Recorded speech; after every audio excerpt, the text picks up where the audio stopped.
Right breaking చూస్తున్నాం. పశ్చిమ బెంగాల్లోని సోనాపూర్లో తీవ్ర ఉద్రిక్తత నెలకొంది. మాజీ సీఎం మమతా బెనర్జీ మేనల్లుడు తృణమూల్ కాంగ్రెస్ ఎంపీ అభిషేక్ బెనర్జీపై కొందరు గుడ్లు రాళ్లతో దాడి చేశారు. దీంతో అభిషేక్ బెనర్జీ తనకు రాళ్లు గుడ్లు తగలకుండా హెల్మెట్ పెట్టుకున్నారు. ఈ ఘటన సమయంలో నిరసనకారులు చోర్ చోర్ అంటూ నినాదాలు చేశారు. అభిషేక్ బెనర్జీ రాకను వ్యతిరేకిస్తూ నిరసన వ్యక్తం చేశారు.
రెటిక ఎన్నికల అనంతరం హింస జరగడంతో బాధిత కుటుంబాలను పరామర్శించేందుకు వెళ్లిన సమయంలో ఆయనపై ఈ దాడి జరిగింది. దాడి జరుగుతున్న వేళ భద్రతా సిబ్బంది అభిషేక్ బెనర్జీ చుట్టుముట్టి రక్షణ కల్పించారు. ఘటనా స్థలిలో ఉద్రిక్తత పెరగడంతో భద్రతా సిబ్బంది ఆయన్ను సురక్షితంగా అక్కడి నుంచి తరలించారు. దాడిపై స్పందించిన అభిషేక్ బెనర్జీ ఈ ఘటన వెనుక బీజేపీ హస్తం ఉందని ఆరోపించారు.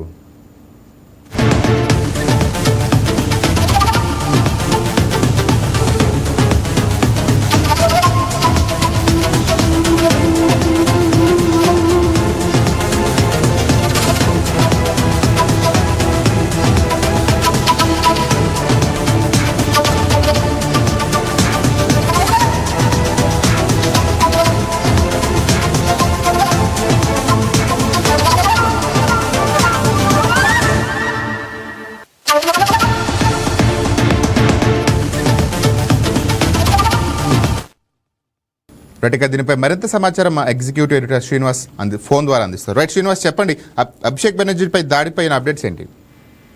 రైట్ రాజేంద్ర, ఏదైతే ఇప్పుడు జరుగుతున్న ఏదైతే వెస్ట్ బెంగాల్లో జరుగుతున్న హింసాకాండ కావచ్చు, దాడులు కావచ్చు, ఇవన్నీ కూడా చూసుకుంటే ఇది దాడులకు ప్రతి దాడులుగానే మనం భావించాల్సి ఉంటుంది. ఎందుకంటే గత మమతా బెనర్జీ హయాంలో ఏవైతే బీజేపీ కార్యకర్తలను అదేవిధంగా బీజేపీ నేతలను టార్గెట్ చేసుకుంటూ అప్పుడు గతంలో జరిగిన దాడులు ఏవైతున్నాయో ఆ దాడులకు ప్రతీకారంగానే ఈ దాడులు జరుగుతున్నాయా అనే అనుమానం అయితే వ్యక్తమవుతుంది.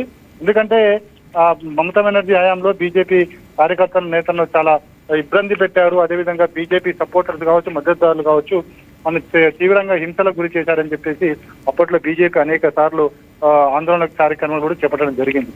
సో అందులో భాగంగానే ఇప్పుడు జరుగుతున్న దాడులను చూడాలా అనే కోణం కూడా ఉంది. ఎందుకంటే ఈ రోజు జరిగిన దాడి ఏదైతే అభిషేక్ బెనర్జీ స్వయంగా మనకి టీఎంసీ అధినేత మమతా బెనర్జీకి అల్లుడు, సో ఆయన మీద దాడి జరగడం అంటే చాలా మంది దీన్ని చెప్పేది ఏంటంటే నేరుగా మమతా బెనర్జీ మీద దాడిగానే చాలా మంది విశ్లేషకులు అభివర్ణిస్తున్నారు.